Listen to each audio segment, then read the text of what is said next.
हाय। तो आज आ गए हम 29 जून और ये 12वां दिन। और जैसे तुम्हें पता है, मैं वर्ड हिस्ट्री पढ़ रहा था। वर्ड हिस्ट्री में मैं एनसीईआरटीज़ पढ़ रहा था और सुबह से लेकर अभी तक मैंने एनसीईआरटीज़ ही पढ़ी हैं सारी, जितनी वर्ड हिस्ट्री की 9th से 11th तक वर्ड हिस्ट्री ही है। अभी करंटली मतलब जस्ट वीडियो बनाने से पहले जो मैं पढ़ रहा था वो पढ़ रहा था नार्सीवाद का उदय और एडोल्फ हिटलर।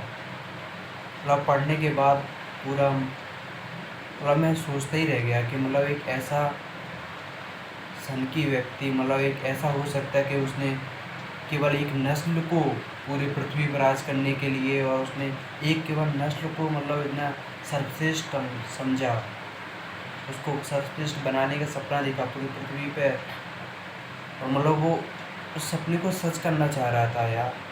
और कैसे वो सोच सकता था कि हाँ ये सही है।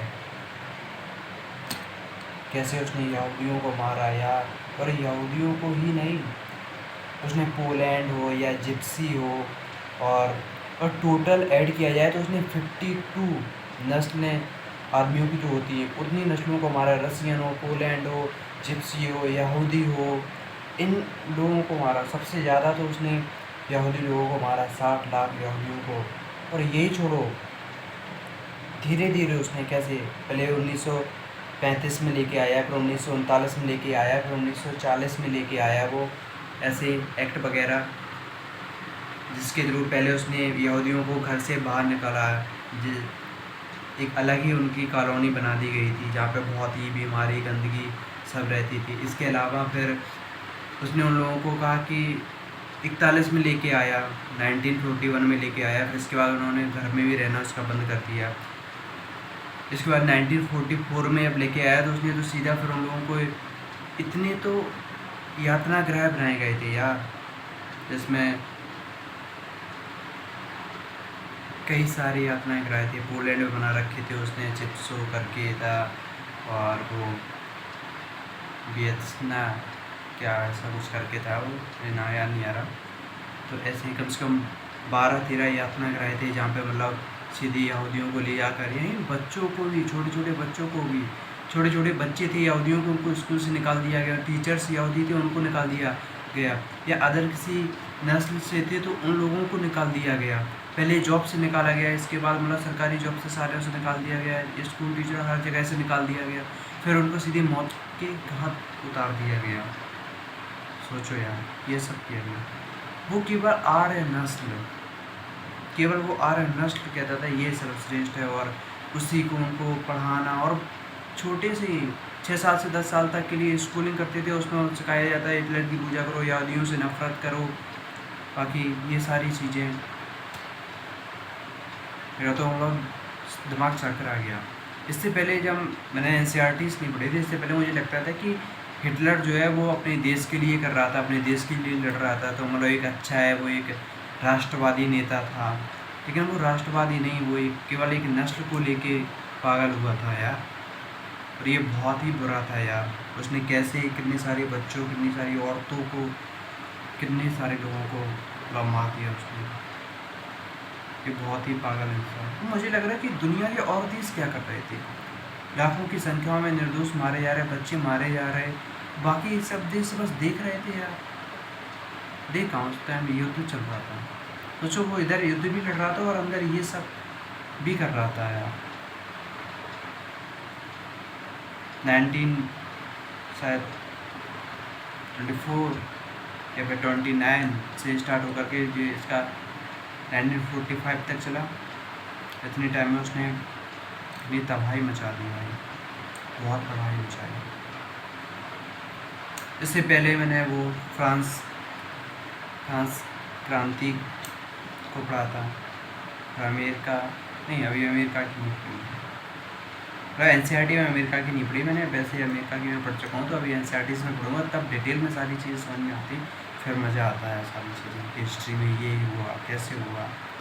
एक बात है, जब हिस्ट्री पढ़ लो तो हिस्ट्री पढ़ने के बाद फिर तुम जो प्रेजेंट में अपने देश में चल रही होती हैं, तो वो समझ में आ जाती है कि मतलब क्या होने वाला है, क्या होने वाला है। हिस्ट्री समझ के तुम ये गेस कर सकते हो प्रेजेंट में अगर ये घटना हुई तो अब आगे क्या हो सकता है। पॉलिटिक्स वगैरह पर थोड़ी तुम्हें अच्छे से समझ में आने लगती है कि अभी ये चल रहा है तो ये ऐसे चल रहा था, क्योंकि तो हिस्ट्री से तुम सबक सीख सकते हो, देख सकते हो कि वहाँ उस टाइम पे ऐसा हुआ था, फिर ऐसा हो गया था। लेकिन मैं देखता हूँ कि पिछले टाइम में कितने सारे लोगों को मारा गया यार, धर्म के नाम पे, नस्ल के नाम पे। मुझे लगता है कि सबसे ज़्यादा अगर इंसानों को मारा गया तो धर्म के नाम पे ही मारा गया। इससे अच्छा तो कोई धर्म ना ही होता है इस पृथ्वी पे, तो लोग इतने सारे लोग ना मारे जाते, इतनी सारी लड़ाइयाँ, इतने सारे नरसंहार तो ना होते यार।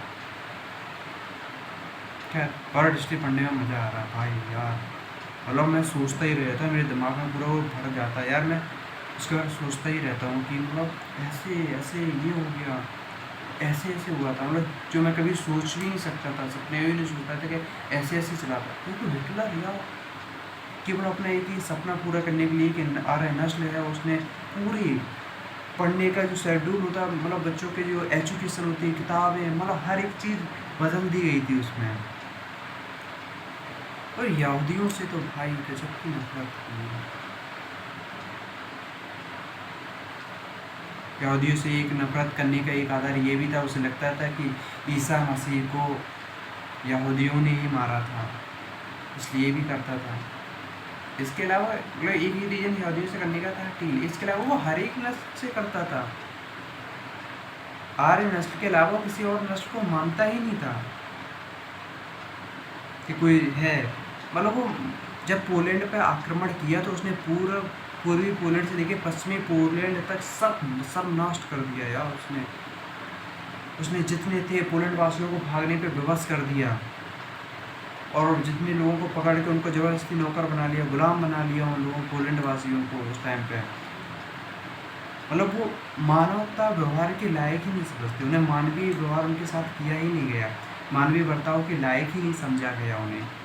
तो ये तो अच्छा नहीं था, बिल्कुल भी अच्छा नहीं था यार। तो बहुत ही बड़ा ये इतिहास रहा है। मतलब मानव समाज कैसे धीरे धीरे डेवलप हो गया, तब आज इस कंडीशन पे पहुंचा है। आज जो हम स्वतंत्रता, समानता महसूस करते हैं, अवसर की क्षमता, ये सारी चीज़ें देखते हैं, तो मुझे लगता है ये आज इतनी आसान लगती है। लेकिन उस टाइम में देखो, आज अगर किसी देश में कहीं भी मतलब अमानवीय चीज़ें होती हैं तो तुरंत UN वगैरह मतलब लेता है, मतलब तुरंत संज्ञान में ले लेता है, तो अच्छा है यार। उस टाइम पे तो देखो कितनी अमानवीय चीज़ें होती रही और कोई भी देश नहीं आया हस्तक्षेप करने के लिए। ठीक है, खैर पढ़ रहा हूँ, बहुत मज़ा आ रहा है भाई। मतलब एक मज़ेदार वर्ल्ड हिस्ट्री है, ज़रूर पढ़नी चाहिए यार। IAS बनो या IPS बनो, कुछ बनो या ना बनो, लेकिन पढ़ाई करो, चीज़ों को समझो यार कि ऐसे ऐसे ये हुआ है। पढ़ाई करना, जानना पुरानी चीज़ों को कितना इम्पोर्टेंट है यार। पढ़ो, IAS बनो या ना बन पाओ, लेकिन चीज़ों को जानो यार, क्या चल रहा है आसपास, क्या होता रहा है। सारी चीज़ें प्रेजेंट की तभी समझ में आती है, पास्ट की घटनाओं में पढ़ो तब। मज़ेदार है, मुझे बहुत मज़ा आ रहा है भाई। कंसंट्रेशन अंदर भयंकर बढ़ रहा है इसमें, ये लगता है कि आगे क्या होगा, आगे क्या होगा। कोई भी चैप्टर पढ़ता हूँ, जैसे रिजल्ट बड़ा पढ़ रहा था, पर मुझे नहीं चल रहा था, मूवी की तरह चल रहा था कि आगे अब क्या होने वाला है, क्या होने वाला है। तो मज़ा आ रहा था।